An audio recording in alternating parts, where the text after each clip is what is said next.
story of Hephaestus, as told by Clyde S. Cornish, an expert on Greek and Roman mythology.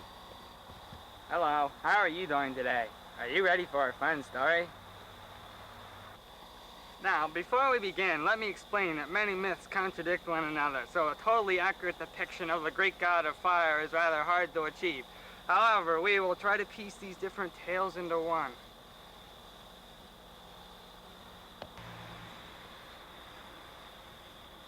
Hephaestus was the child of Zeus and Hera, or Hera alone in retaliation of giving birth to Athena. However, there are some reports that Hephaestus was present at Athena's birth, so we will say that Hephaestus is the child of Zeus and Hera both. To clarify the situation!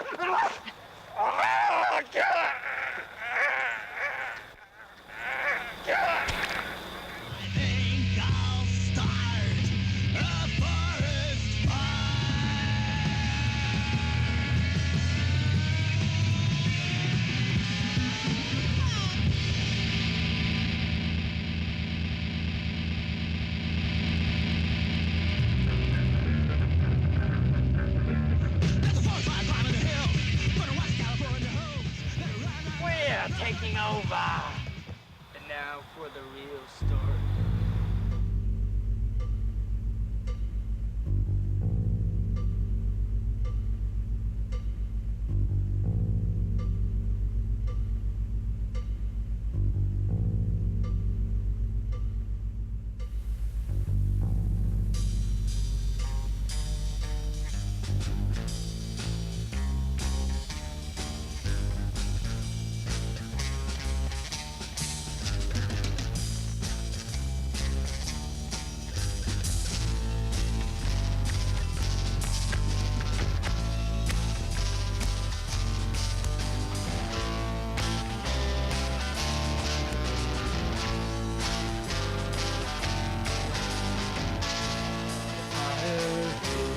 Desire creates and destroys, creates things strong and mighty, and he sleeps with Aphrodite. Hephaestus.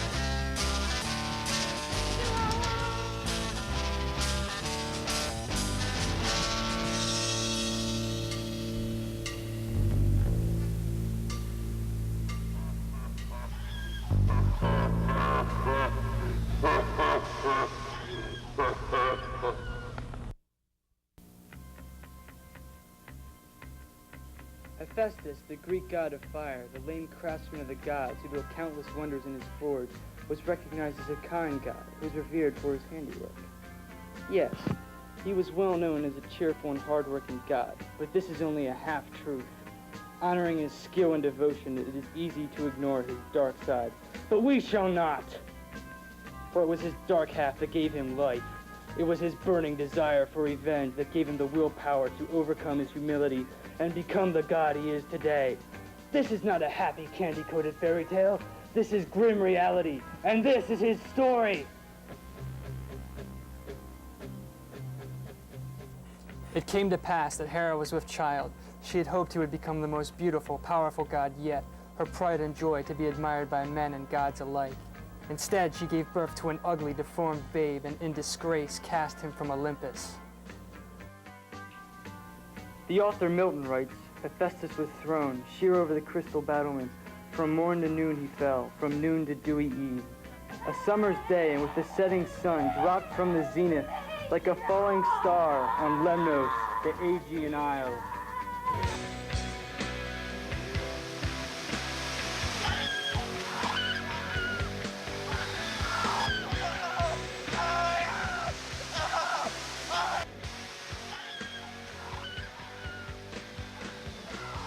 Abandoned by his mother and crippled from his long fall, Hephaestus' future seemed dim.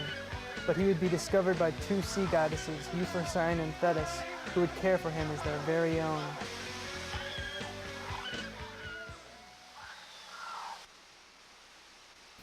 One day, a few years after his fall, Hephaestus realized his special talent when he made a necklace from seashells.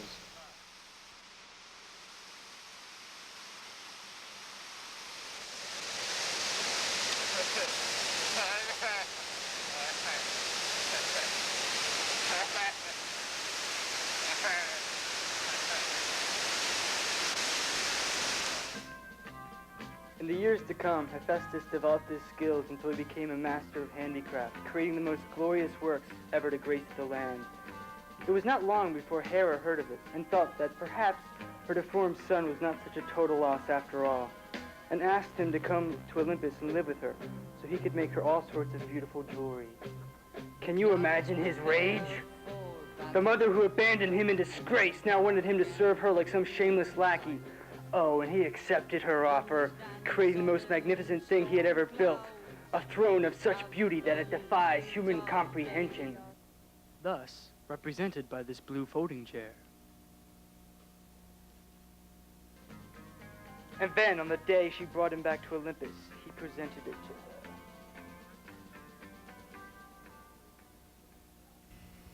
This seat is truly fitting for the Queen of the Gods. Why, thank you.